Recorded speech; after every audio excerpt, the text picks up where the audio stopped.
इचलकरंजी. इचलकरंजी हे नाव घेतलं की आठवतं महाराष्ट्राची मँचेस्टर सिटी. एकेकाळी हजारो पॉवर लूम्स मशीन्स एकाच वेळी चालायच्या.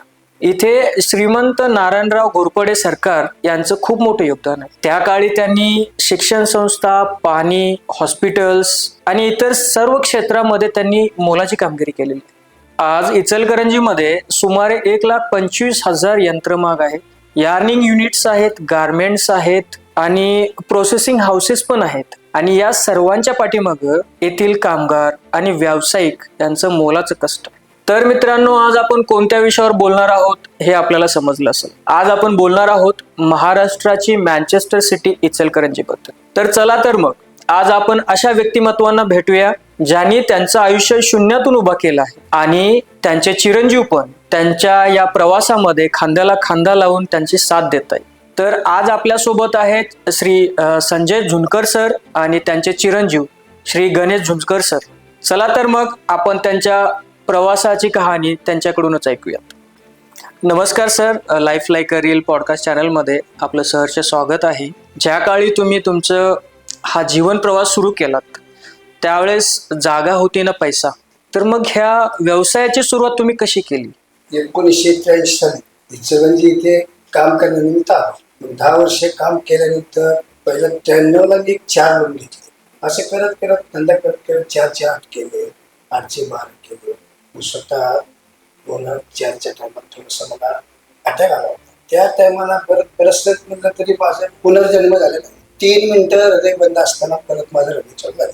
मग त्या टायमाला 8 पॉवर लूम होते. मुलगा माझा त्या बऱ्यापैकी त्या 13वीला मुलगा होता. मला तरी धंदा कसा करायचा, काय करायचं, त्याच्यामुळं ती आता ती काळजी लागली.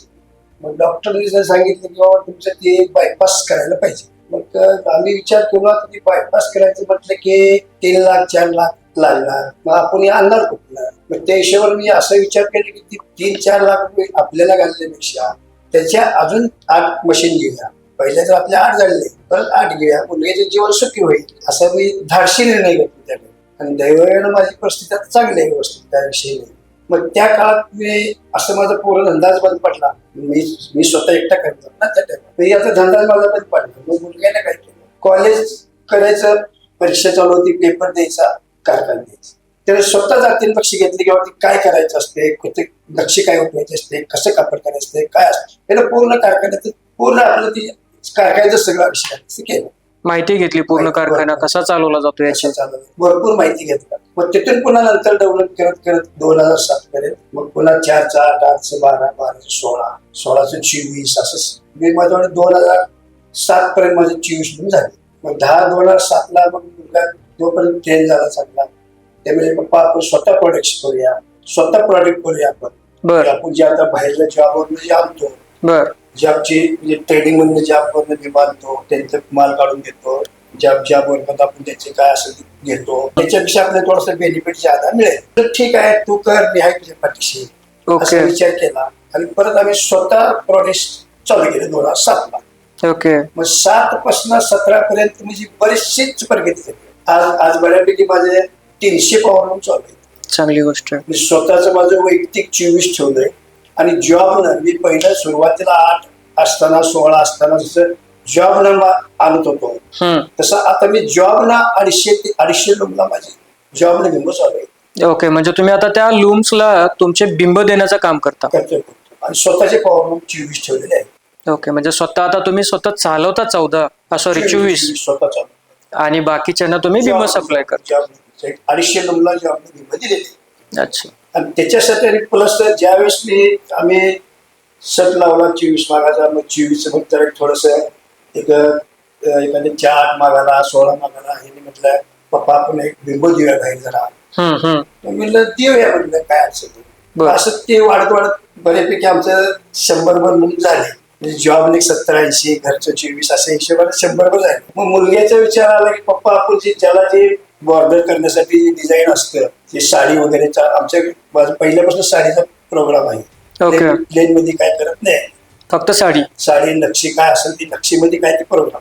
मग त्याला जे आपल्याला मटेरियल लागणार असते ते ह्याच्या डोक्यात आले की पप्पा आपण हे दुसऱ्याकडे जाऊन टिप्पण देणं, त्याच्याकडनं भरून आणणं, त्याच्यापेक्षा आपण आपलं चालू करूया कर म्हणलं मी आहे तुझ्याशी पाठीशी. Okay. मग ते असा व्यवसाय ते पण वाढत गेला आता माझा, की मला वाटतं महिन्याला मला 16 टन माल लागतो. अरे वा. 6 टन माल सेल आहे आपला बाहेर. 16 टन माल लागतो, म्हणजे मी बाहेर पण तो सप्लाय करू शकतो दुसऱ्या. अच्छा. असं बऱ्यापैकी धंदा माझा वाढतच गेला आता. त्यामुळे मला मी स्वप्नात पण वाटत होती की मी आता इचलकरंजीला गेलोय काम करायसाठी आणि मी अशा पोझिशन मध्ये अशा स्टेप मध्ये येईल असं माझ्या स्वप्नात पण होतं. माझे सहकारी मित्र आहेत इचलकरंजी, ते पण तेवढं बऱ्यापैकी त्यांचे पण स्वतःच घर वगैरे झालेलं आहे. मुलं त्यांनी इंजिनिअरिंग केले. तो माझ्या कारखान्यात मुलगा आल्यामुळे ते इंजिनियर होऊ शकला नाही. त्याने आपल्या धंद्यात आपलं पूर्ण लक्ष घातलं सगळं. म्हणजे तुमच्या धंद्याचेच ते इंजिनियर बनले तुमच्यासाठी. माझ्या धंद्याचं पूर्ण इंजिनियर आणि माझ्या धंद्याने ह्या आमचे जे साध्या लोकचे टेक्सटाईलचे जे चांगली क्वालिटी करणारे लोक आहेत हा, त्यांचा इंजिनियर आहे मला थोडक्यात. नक्की नक्की. कारण कसं होतं, गावात देखील एखादा नवीन प्रोग्राम आला तर ते आधी गणेश आहे का तू, हा. तुला भेटायचंय का, की माझ्याकडे प्रोग्राम आहे हा, आणि ती मला कसा करायचा ती तुझ्या मला सांग, तुला वेळ कधी आहे. अशी वेळ घेऊन ह्याला येते भेटते, तास चर्चा करतोय. ह्यानं पण सांगतोय हे काही एवढं अवघड नाहीये, इजी आहे, तुम्हाला इजी करून देतो. असं म्हणजे सगळे विचार घेत धंद्यावरती विचारासाठी येते त्याच्यात. आत्ताचं जे तुमचं ऐकून तुम्ही जे 4 मागापासून केलेली सुरुवात, पाळी करून 10 म्हणजे- मागावर पाळी करून. हा म्हणजे मी माझे शब्द परत घेतो. जसं तुम्ही शून्यातून विश्व निर्माण केलात, हा, हा. शून्यातून तुम्ही पहिले 4 माग घेतलात आणि तुमच्या शरीरावरती तुमच्या जीवावरती बेतलेला आजार हा. हा तुम्ही न पाहता किंवा लक्ष न देता तुम्ही डायरेक्ट लूम घेतलात. बरोबर आहे. तर त्यावेळेस तुम्हाला असं वाटलं नाही की बाबा आता मी लूम घेतोय पण माझ्या शरीराला काय झालं तर? नाही, वाटतं. विषय कसा आहे, तुम्ही म्हणता की बरोबर आहे, शरीर तुम्हाला असं वाटतं का वाटलं नाही की माझ्या शरीराला काय झालं तर. मग मी असं तसं मोठा निर्णय असं काय घेतला की आज जरी आपण नीट झालो किंवा काय झालो तर थोडस ते अजून प्रमाणात राहणार आहे. मग आपण खर्च करायचं ते करावं लागणारच आहे. मग काय कधी ते कधी जायचं आपल्याला. आपण मुलासाठी केलंय, लग्न आता मुलगा आहे, मुलाचा आपण कॅमेरा कुठलाही व्यक्ती असेल तर तो मुलासाठीच करत असतो. बरोबर. त्यामुळे मी मुलासाठी केलं, त्यातून आपलं काय माहिती होईल असं मोठा धाडसी निर्णय घेतला त्या टायमाला. त्यावेळेस मग आता तुम्ही ऑपरेशन केलं आहात नाही की केलं. फक्त मी काय केलंय, एंजियोप्लास्टिक 2 वेळा झाली आहे माझी. एंजियोप्लास्टिक केलं? 2 वेळा प्लास्टिक एकदाच केले. प्लास्टिक एकदाच केली आहे. आणि पॅरलेस त्यातूनच मला सांगायचं, मला पॅरलेस पण झाला होता त्या काळी. त्याच टाइमात, म्हणजे 2013 वर्षात 13-14 13-14ची गोष्ट आहे. 13-14 पॅरलेस झालता. हे पूर्ण बाजू म्हणजे अशी घेते कामात, परत ते आणि कव्हर झालं.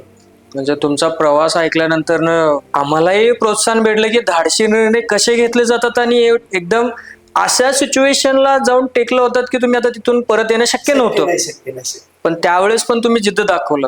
कौतुक करावं एवढं कमी आहे ह्या गोष्टीचं. तर जसं तुम्ही म्हटलात की तुम्ही शून्यातून विश्व निर्माण केलं, तुमचं हा सगळं साम्राज्य तुम्ही बनवलं. तर मला अजून असं विचारावं असं वाटतं तुम्हाला की तुमचं मूळ गाव कोणतं? मूळ गाव माझं बोरगाव, तालुका बार्शी, जिल्हा सोलापूर. आणि तुम्ही बार्शी ते इचलकरंजी हा जो प्रवास आहे किंवा इकडे येण्याचं कारण का, बार्शीमध्ये त्यावेळेसची परिस्थिती आणि इचलकरंजीमध्ये त्यावेळेसची परिस्थिती, ह्याबद्दल काय सांगाल? बार्शीचा म्हणजे मी लहान असल्यामुळे बार्शीचा काय माझा संपर्क जास्त नव्हता. पण विषय कसा झाला की आमचे थोरले बंधुराज आणि आमच्या गावातले 2-3 मुलं इचलकरंजीला आलेली होती. मग मी कसं गावात म्हणजे काय परिस्थिती नाजूक असल्यामुळं कुठं हॉटेलला काम कर, कुठे किराणा दुकानात काम कर, कुठे स्टेशनरी दुकानात काम कर. म्हणजे तेव्हा वयाचं माझं तर 16 वय असेल त्या टायमाला. इचलकरंजीला मी 17 वर्षात आलो, त्यावेळेस माझं 16 वय असेल गावी असताना. बरोबर. मग ते काय सगळे असे कामं कर, ही कर, ती कर. मग एक दिवशी ज्यावेळेस दिवाळीला सुट्टी असते इचलकरंजीला, 15-3 आठवडे इचलकरंजी बंद असते. हे आमचे भाऊ बंधुरा, त्यांचे मित्र जे काय आले होते इचलकरंजीवर आपल्या गावाकडे सुट्टीला, मग मी त्यांना म्हणलो बाबा इथं काय करू मी, मला घेऊन चला तुम्ही इचलकरंजीला. मग ते आमच्या भाऊने आणि त्यांच्या मित्रांनी मला इचलकरंजीला आणलं आणि परत त्यांनी मला पॉवरलूम शिकवलं चालवायला. मग मला पॉवरलूम शिकलं मग सेपरेट, आता हे सेपरेट त्यावेळेस 4 लूम चालवायचे, 3 लूम चालवायचे. मग ते तुम्ही हे सेपरेट लूम चालेल अशी पूर्ण जबाबदारी माझ्यावर टाकली त्यांनी. मग ते जबाबदारी टाकल्यामुळे मी त्यात एकदम ट्रेन झालो. जबाबदारीने काम दिल्यामुळं तुम्ही ते पूर्ण लक्ष देऊन काम केलं. ते पूर्ण म्हणजे 10 वर्ष कंटिन्यू पाणी केली. आणि आता गावाकडची परिस्थिती कशी आहे? नाही, गावाकडचं तर काय, आमचं जुनं घर आहे ते पण पडले, आई वडील वारले नाहीत आणि जमीन आहे माझी गावाकडे. मग ते आपलं कसं वर्षात एकदा जातो आम्ही कुलदैवताला. आपलं क्लासमेट मित्र आहे, त्याला म्हणतो बाबा तू काय पिकवायची पिकव, मला आपल्या सालाला काय द्यायची ती दे. अशा हिशोबाने वर्षातली भेट जातो आम्ही गावी. वर्षात एकदा दोनदा कोणाचं कार्य असलं, कार्यक्रम असलं वगैरे काय असलं, लग्न वगैरे असलं, असं म्हणजे जाणं पूर्ण असतं आमचं. तो आता मी इचलकरंजीकडे वळतो थोडं. आपण ज्यावेळेस इचलकरंजी आलात तुम्ही, त्यावेळेस फक्त धोतर आणि मगाशी म्हणलात साडी, त्यामध्ये तुम्ही साडीवरती काम करत होतात आणि आजही करता. तर त्यावेळेस धोतर आणि साडी हे दोन प्रोडक्ट बनवायचं काम त्यावेळेस जोमाधोमानं चालत होतं. आज रेमंड, शेफॉन ह्या टाईप पर्यंत माणसं स्वतःची प्रगती केली. नाही, ते काय विषय होता तुम्ही म्हटलं का नाही, साडी धोती. मग ज्यावेळेस आम्ही पॉवरलूम शिकलो तेव्हा पूर्णपणे साडीचा विषय इचलकरंजीत एकदम कमी होता. एक बिग बॉर्डर म्हणून एक धोती आली होती, कलकत्ता बॉर्डर. ती जरा कोणतरी हुशार म्हणजे कोणतरी काढणार, बाकी सगळी प्लेन मध्ये इचलकरंजी. आतापर्यंत सुद्धा इचलकरंजीत 50% जादा हे प्लेन मध्ये जास्त आहे. की काहीतरी वेगळं करावं आपण, काहीतरी वेगळं करून काहीतरी 4 पैसे मिळवावं असं म्हणजे सहसा जास्त डोक्यात त्यांच्या येत नाही. मग आम्ही तिकडं आल्यामुळं काय कसं ते आलो, आम्ही 4 पैसे मिळवायचे. मग आम्ही काय विचार केलो की प्लेन मध्ये 6 तारीख होती किंवा प्लेन म्हणता का नाही, ह्याच्यापेक्षा आमच्या मुलग्याला मी त्या नक्षीत ट्रेन केलं. आणि मी ज्यावेळेस पहिले पॉवरलूम 4 घेतलं, त्या पहिल्या स्टार्ट पासूनच माझ्या बॉर्डर चालू. कलकत्ता बॉर्डर थोडे दिवस चाललं, परत कलकत्ता बॉर्डर बंद झालं, नंतर पुन्हा साडी आली. मग साडी पण येणं म्हणजे ड्रॉपिंग वगैरे सगळं येणं काढतोय. मग ते साडीचा ह्यात हुशार झाला पूर्णपणे. मग हे साडीमध्ये हुशार असताना आपण प्लेन क्वालिटी काय करायचं, प्लेन क्वालिटीचे उदाहरण देतो तुम्हाला. प्लेन क्वालिटीला जर तुम्हाला 10 रुपये मिळत असेल तर हे साडीच्या क्वालिटीत तुम्हाला 20 ते 25 रुपये आरामशीर मिळतात. 10-15 रुपयाचा डिफरन्स आमचा ज्यादा झाला ना, त्याच्यामुळे आमची प्रगती वाढत चालली. तर मी गणेश सर आता तुमच्याकडे येतोय. जसं आपण वडिलांचा प्रवास तुमच्या समोर बघितलाच आहात, तुम्ही त्यांच्या खांद्याला खांदा लावून आजपर्यंत प्रवास करतात. तर इचलकरंजीत ज्यावेळेस तुम्ही 13वीला होता आणि तुम्ही ज्यावेळेस वडिलांनी जसं सांगितलं आता की तुम्ही नक्षीकाम हे शिकण्यासाठी जास्त करून त्यांनी तुम्हाला प्रोत्साहन केलं, तर ते शिकत असताना तुम्हाला कुठल्या कुठल्या अडचणी आल्या किंवा त्याच्यामध्ये तुम्हाला प्रोत्साहन कोण होतं किंवा तुमचं असं कुणाकडे बघून ते शिकलात? अडचणी काही जास्त आल्याच नाही. जरी शिक्षण शिकत असलो तरी कारखान्यात येत जात होतो, त्यामुळं लहानपणापासून ती नक्षी बॉर्डर बघतच होतो. वडील सुरुवातीपासून नक्षी बॉर्डर चालत होते, त्यामुळे जास्त काय अडचणी आल्या नाही. म्हणजे त्यातली माहिती थोडीफार पहिल्यापासून होतीच आपल्याला. ओके, म्हणजे वडिलांनीच तुम्हाला त्यावेळेस लहानपणापासून थोडी ह्याच्यातली माहिती द्यायला सुरुवात केली होती. वडिलांनी ज्यावेळेस माहिती द्यायला सुरुवात केली त्यावेळेस तुम्ही फक्त माहिती घेत होतात की वडिलांच्या बरोबर काम पण करत होतात? नाही, काम पण करत होते. म्हणजे लहानपणी करत होतो. नंतर कॉलेज सोडल्यानंतर ना तुम्ही पूर्णपणे त्याच्यात गेला. त्यावेळेस वडिलांचा स्वभाव कसा होता? वडिलांचा स्वभाव वडिलांसारखाच. कधी कावलं किंवा झाले तुमच्या बाबतीत? झाले, भरपूर झाले. जसं आपण आता इचलकरंजी हे नाव ऐकलं की सगळ्यांना माहितीये इचलकरंजी म्हणजे हे महाराष्ट्राची मँचेस्टर सिटी खूप वर्षापासून. तुम्ही आम्हाला किंवा आमच्या प्रेक्षकांना सांगू शकाल का इचलकरंजी हे नाव, ह्याच्या पाठीमागला इतिहास किंवा मँचेस्टर सिटी म्हणून कसं ओळखलं गेलं? मँचेस्टर नाव हे ज्यावेळेस ते आपलं कापड उद्योगाचं जे आहे ते फक्त भिवंडी असू द्या, मालेगाव असू द्या, पण जी इचलकरंजीतलं जे क्वालिटी धोती म्हणून जी असते ती शेतकरी राजा धोती नारचं आता ते होते पहिला आमच्या त्या टायमात. मी आता नारचा कार्यक्रम चालू होता. मग त्यांची जी धोती होती जाड क्वालिटी, ती ग्रामीण भागाचे शेतकरी 99% शेतकरी राजाच धोती मागायचा. मग त्या धोतीमुळे इचलकरंजी हे मँचेस्टर झाले. की बाकीच्या तुमच्या क्वालिटी नंतर आल्या. आता हे तुमचं एअरजेट वगैरे जे आता आले हे आताचं टेक्निकल आहे. जी ज्या त्या काळात त्या पद्धतीनं होत आहे. आता कसं पहिल्याचे लोक धोती वापरणारे कमी आले, पॅन्ट वापरले, पॅन्ट मध्ये एअरजेट चालू झाले. म्हणजे जसं काळ बदलत तसं बदलत चाललेलं आहे. पण ते मँचेस्टर जे नाव पडलं ते फक्त धोतीमुळे नाव पडलं. तर मी आता गणेश सरांच्याकडे येतोय. गणेश सर, इचलकरंजी हे जे नाव आहे हे टेक्सटाईल इंडस्ट्री, आता सध्या आपल्या इचलकरंजीत मॅक्झिमम टेक्सटाईल इंडस्ट्री जास्त आहे, पण हे इचलकरंजीचं नाव जे आहे टेक्सटाईल इंडस्ट्रीमध्ये एवढं वरतीपर्यंत जाण्याचं कारण, जसं तुम्ही मला मगाशी बोलत होतात की डेक्कन आणि काही गोष्टी बोलत होतात, ते जरा असं सांगाल का? आपल्या इथे डेक्कन मिल होती, आता बंद पडली मिल. ती आशिया खंडातली 2 नंबरची आणि भारतातली 1 नंबरची मिल होती. त्या काळी डेक्कन मिल भरपूर जोरात चालू होती. आणि डेक्कन मिल मधला कामगार म्हणलं की पोरगी एका पायावर देत होती. अच्छा, म्हणजे सरकारी नोकरी टाईप मध्ये होतं ते. त्यामुळे डेक्कन मिलला आपल्या आजूबाजूला भरपूर कोकणातली म्हणा, आमच्या बार्शी साईडची म्हणा, बरं. कामासाठी भरपूर डेक्कन मिलला होती कामासाठी. आणि ती काही कारणास्तव डेक्कन मिल बंद पडली. मग ते तिथे जे कामगार होते त्यांनी दुसरे कामाला जायला चालू केले किंवा स्वतः लूम घातले. पण हे नाव इचलकरंजी, हे नाव टेक्सटाईल इंडस्ट्रीमध्ये डेक्कन या एका गोष्टीमुळेच वर्चस्वात आलं की त्याच्या पाठीमागे अजून काही कारण आहे? त्यावेळेस कसं झालं, हे दत्ताजीराव कदम, हे अण्णाप्पा कुंभा, आपले आवडे दादा, यांनी काय बाहेर ही जी ती जुनी जी लोक होती आहेत, काय आहेत काय होती, ह्या लोकांनी इचलकरंजीला भरपूर म्हणजे असं की बाबा इचलकरंजी आपली चांगली व्हावी ह्यासाठी भरपूर प्रयत्न केले. 2008 मध्ये जागतिक मंदी आली होती. त्यावेळेस आयात निर्यात बंद होती, कारण की मंदी जागतिक असल्यामुळे आपल्याकडून जो एक्सपोर्ट होतो किंवा इम्पोर्ट होणारा रॉ मॉल याच्या ज्या मागण्या आहेत त्या घटल्या होत्या. त्यावेळेस त्या आयात निर्यात आणि ही 2008ची जी मंदी होती, ह्या मंदीचा तुमच्या ह्या टेक्सटाईल इंडस्ट्रीचा जो व्यवसाय आहे याच्यावरती कशा प्रकारे त्याचा असर झाला? नाही, तुम्ही म्हटलं ते बरोबर आहे. 2000ला जागतिक मंदी आली होती, ही गोष्टी मान्य आहे. पण ते काय झालं, ते जे तुम्ही प्लेन क्वालिटी चालवता त्या प्लेन क्वालिटीला ती बंदी होती. आणि आम्ही जी साडी वगैरे चालवतो आम्हाला काही त्रास झाला नाही. आपलं कापड भारताचं जास्त एक्सपोर्ट होत नाही. 2007 शर्ट लावलो की नाही मी, 2017 पर्यंत मला कसलाही त्रास झाला नाही. 17 पर्यंत 10 वर्ष, आणि 10 वर्षात मी एवढं सगळं डेव्हलप केले. आणि 17च्या पुढे पण चाललं, पण थोडं धीरे चालले.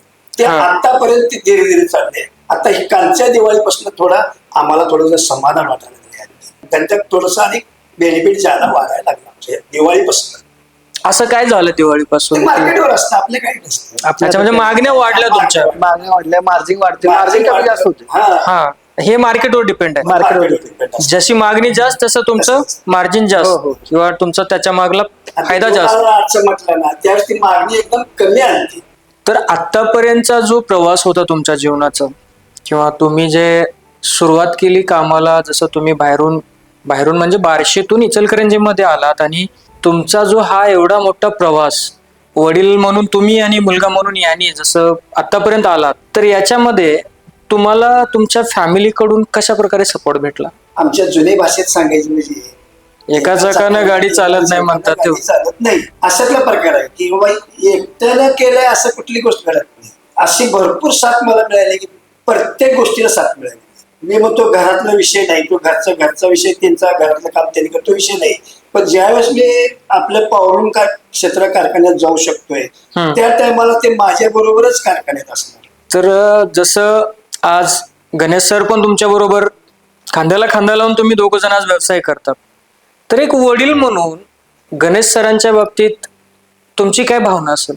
नाही, मुलगा म्हटल्यानंतर भावना म्हणजे काय, मुलगाच ना. म्हणजे कधी असं वडिलांचं जे घरातलं व्यक्तिमत्व असतं आणि कारखान्यातलं व्यवसायातलं व्यक्तिमत्व वेगळं असतं, मग तुम्ही कारखान्यात पण तुम्ही वडील म्हणूनच वागता की व्यवसायात पार्टनर म्हणून तुम्ही त्यांना समजता? नाही, घरातले बोलणं वेगळं राहतं आणि कारखान्यातलं किंवा ह्याच्यातलं बोलणं वेगळं राहतं.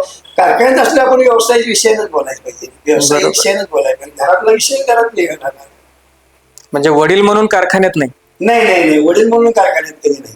आणि गणेश सरांच्याकडून कधी अशा चुका झाल्यात कारखान्यात की बाबा? जरी झाल्या तरी आपण समजून घ्यायच्या. चूक माणसाला स्वतः एकदा कळाल्यानंतर पुढची चूक घडत नसती.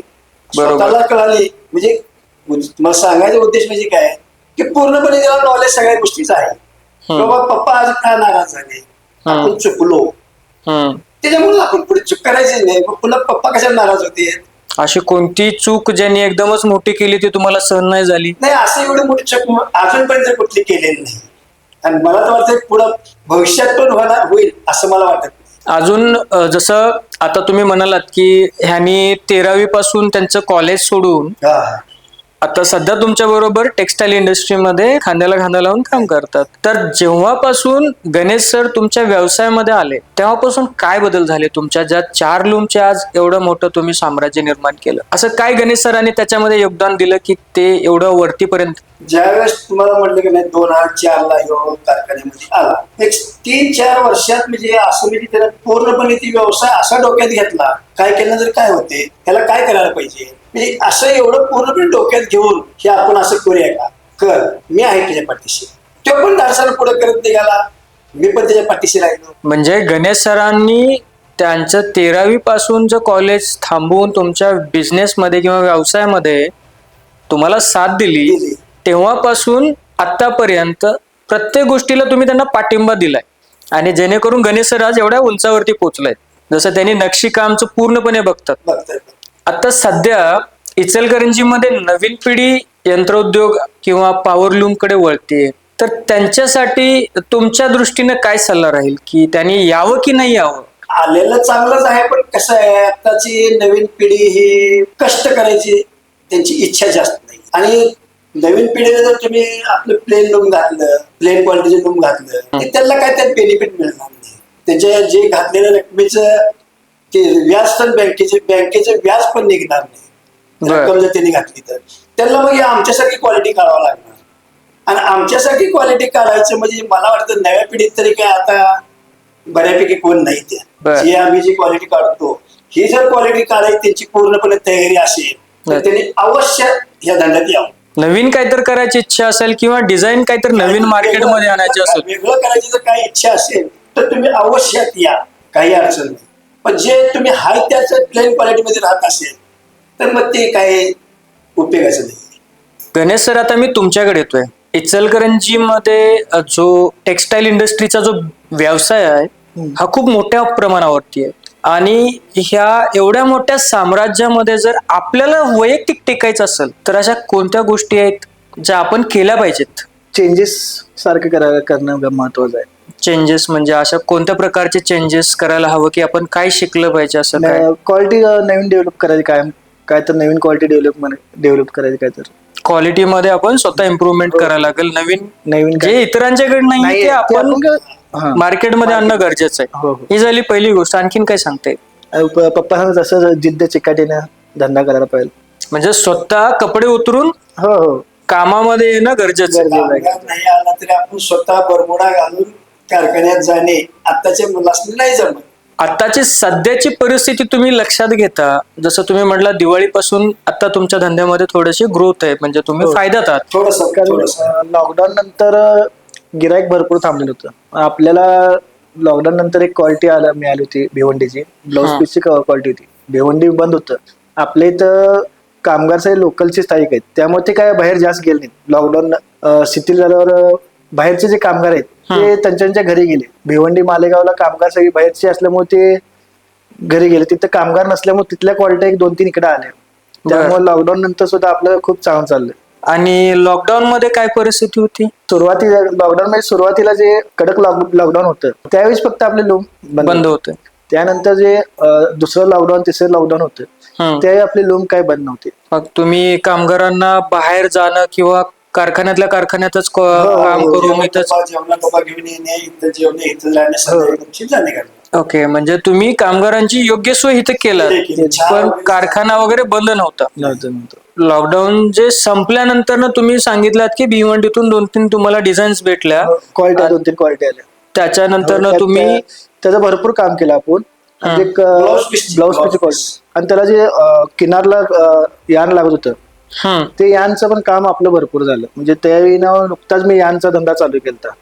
त्या डबलिंग टूसचा यानचा धंदा लॉकडाऊनच्या आधीच चालू केलता आणि आपले सुरतला ते कॉन्टॅक्ट आहेत. मग ते यान फक्त सुरतलाच मिळत होतं. मग लॉकडाऊन मध्ये इथनं सुरतला जाऊन ते शक्य यान आणणं लोकांना शक्य एवढं जे होतं. आपलं कॉन्टॅक्ट ते चांगला असल्यामुळे आपल्याला तिकडनं यान इकडे मिळत होतं. ते यान आपण स्वतः पण आपल्या लूमला वापरतो आणि बाहेर आपण पण देतो. रॅपर लूमला सुद्धा आपण यान दिलं त्यावेळेस. हो. हे डबलिंग आणि ट्विस्टिंग काय? सिंगल यानला ट्विस्टिंग करून डबल करून त्याला ताकद देतात. बरं, म्हणजे जे 2 धागे असतात ते एकत्र करणं म्हणजे डबलिंग. डबलिंग. आणि ट्विस्टिंग म्हणजे सिंगल धाग्यालाच पीळ देणे, त्याची ताकद वाढवणे. तरी ताकद वाढवणे धागा असतो ना, 2 धागे एकत्र करून त्याला डबलिंग केलं. अच्छा, म्हणजे हे डबलिंग आणि ट्विस्टिंग. Twisting, हा. म्हणजे आज आमच्या प्रेक्षकांना नवीन काहीतरी शिकायला भेटले. जे किनारला धागा लागतो ना त्याला ताकद जास्त लागते, त्यामुळे त्याला डबलिंग ट्विस्टिंग केल्याशिवाय ताकद येत नाही. लॉकडाऊन आणि कोविडचा काळ सगळ्यांना माहितीये, सगळ्यांचे किती हाल आणि पूर्णपणे डब घ्यायला गेलेत. काही काही जणांनी तर व्यवसाय बंद केले. तर त्यावेळेस तुमचं आवक म्हणजे पैसे येणे आणि माल जाणे ह्याच्यावर कितपत परिणाम झाला, किंवा तुम्ही कसा तो काळ हँडल केला? कसं आहे माहिती का, गव्हर्नमेंट सरकारचं काय नियम जर व्यवस्थित पाळले. आता गव्हर्नमेंट सरकारचे काय नियम होते की रस्त्यावर फिरू नका, कुठे कुठे घरी जाऊ नका, कुणाला स्पर्श करू नका, पाहुण्याकडे जाऊ नका. म्हणजे ती वाहतूक जी होती, देवाणघेवाणची ट्रान्सपोर्टची जी वाहतूक होती ती बऱ्यापैकी त्यांच्या लेवल प्रमाणे ती वाहतूक चालू होती. म्हणजे बाबा 4 तास बंद आहे, 4 तास तुम्हाला खुल्लं करणार आपण, असं जे नियम होतं कोविड मधलं ते जेव्हा माल आमचा सप्लाय पार्टीकडे जात होता, पार्टीची पेमेंट तर काय ऑनलाईन येते. आता सध्या ऑनलाईनच चालू आहे. Online ऑनलाईनच पूर्ण झाले आता आमचं, पूर्ण ऑनलाईन पेमेंट सगळं आहे. काय पार्टीकडे पेमेंट आणि द्यायची गरज लागत नाही आपल्याला. 70-80% ऑनलाईन पेमेंट. 70-80% पेमेंट सगळं ऑनलाईन. आणि आमचा पण जे व्यवसाय ते 80% 90% माझा पूर्ण ऑनलाईन आहे. मग आपलं मार्केटचं पेमेंट सगळं ऑनलाईन, पूर्ण ऑनलाईन आहे. चेक जास्त नाही काम. चेकचा विषयच नाही आम्ही ठेवला, सगळं ऑनलाईन. नवीन खातं पडलं त्याचं खातं ऍड करायचं, तुला ऑनलाईन सोडायचं. कामगारांचा पगार पण ऑनलाईन नाही, कामगारांचं नाही पगार ऑनलाईन. कामगार आपले कसे आहेत माहिती काय, जुने भरपूर आहेत, वयस्कर आहेत आणि शिक्षण कमी झालेले आहेत, त्यामुळे त्यांना व्यवहार समजत नसतील. बँकिंग जे काही ट्रान्झॅक्शन्स आहेत ते त्यांना समजत नसतील. आता समजा ऑनलाईन पेमेंट केला तर कवा एटीएम ला जाऊन पैसे काढायला, असा विषय आहे. बरोबर. एकेकांना एटीएम चालवायला पण येत नाही, असे पण कामगार आहेत. जे काही टेक्सटाईल इंडस्ट्री आता मोठ्या प्रमाणावर चालू आहे, किंवा जे वेगवेगळ्या प्रकारच्या क्वालिटी, वेगवेगळ्या प्रकारचं कापड आपल्या इचलकरंजीमध्ये बनतंय, तर ह्या कापडांच्या मागण्या कितपत वाढतील भविष्यामध्ये, काय सांगू शकाल? किंवा असे कुठले आव्हान असणार आहेत इचलकरंजीमध्ये किंवा इचलकरंजीच्या समोर की भविष्यात उद्भवतील? आता सध्या साध्या लोणचं जे थोडं डिमांड कमी आले, जे प्लेन कापड निघत होतं ते सगळे एअरजेटवाले काढू शकतात. आणि एअरजेटचं प्रमाण जरा वाढायला लागले नवीन टेक्नॉलॉजी असल्यामुळे. आणि कसं आहे, आणि मेन महत्वाचा मुद्दा म्हणजे कामगार. आज कसं आहे, आमच्या साध्या लूमचा नवीन कामगार कधी एकही तयार होत नाही, एकही कामगार तयार होत नाही साध्या लूमला. आणि एअरजेटला म्हटलं की लगेच एखादा मुलगा लगेच 18 वर्ष 20 वर्ष झालं म्हणलं की परत ते हेल्पर म्हणून राहतो, परत फिटर म्हणून राहतो, पुन्हा विवर म्हणून राहतो, पुन्हा काय म्हणजे त्यांचं बरंच काय काय ते म्हणजे त्या क्षेत्रात कामगार मिळते एअरजेटला.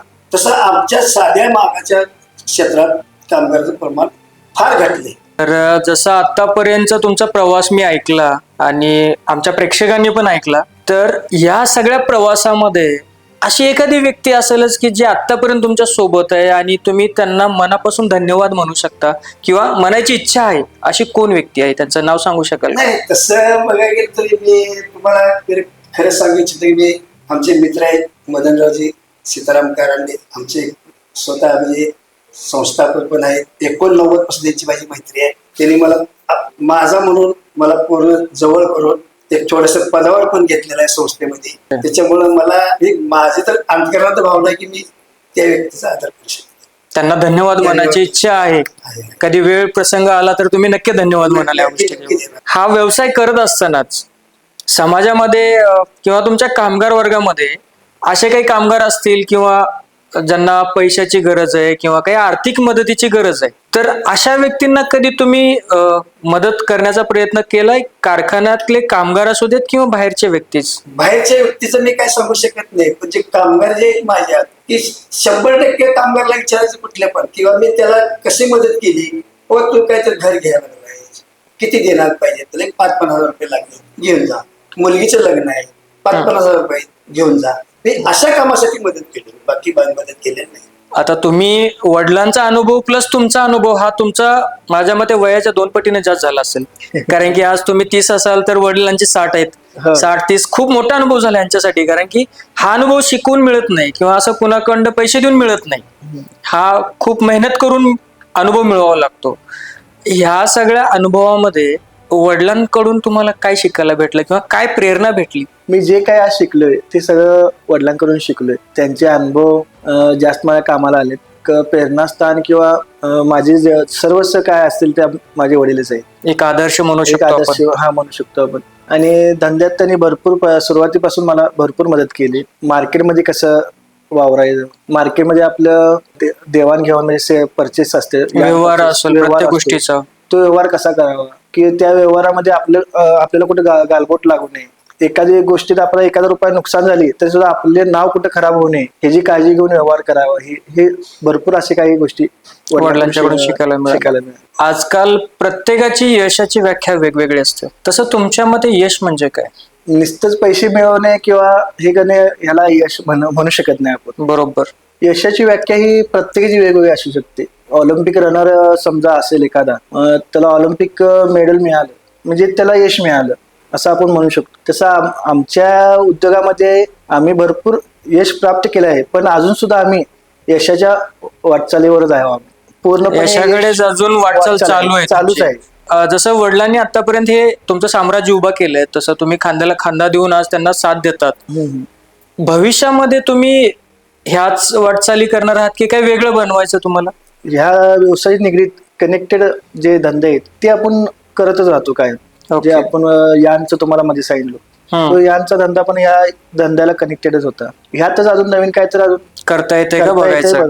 ओके, म्हणजे नवीन म्हणजे तुमच्या धंद्याशी रिलेटेड किंवा तुमच्या ज्या व्यवसायाच्या रिलेटेड काही असेल तर तुम्ही नक्की करणार.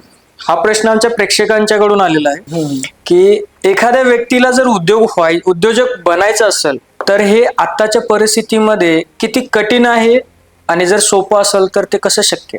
सुरुवातीला कमी भांडवल लावून आपल्याला कोणता व्यवसाय करता येईल, जास्त लक्ष देऊन बघायला पाहिजे. परत त्या धंद्यामध्ये वर्कर्स कमीत कमी लागतात काय हे पाहावे. कारण दिवसेंदिवस कामगारांची परिस्थिती खूप बिकट होत चालली. कामगार मिळतच नाहीत, त्यामुळे नवीन तयार होत नाहीत.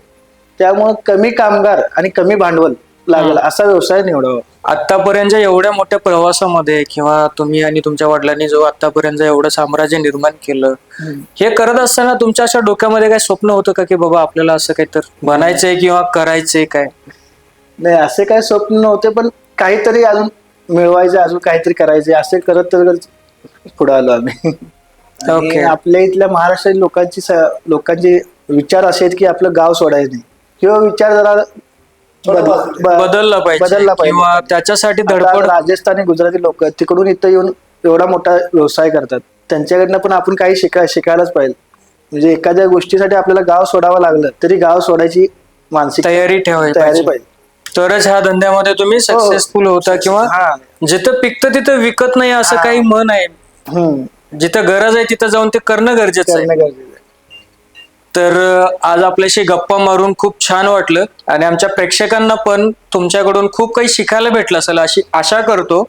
आणि आजचा हा एपिसोड इथंच संपवतो. धन्यवाद.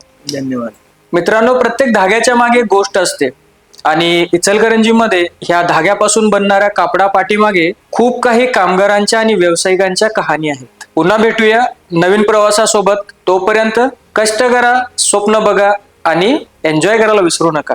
आणि आमच्या YouTube चॅनलला लाईक, सबस्क्राईब आणि शेअर करायला तर बिलकुल विसरू नका. लगेच करा.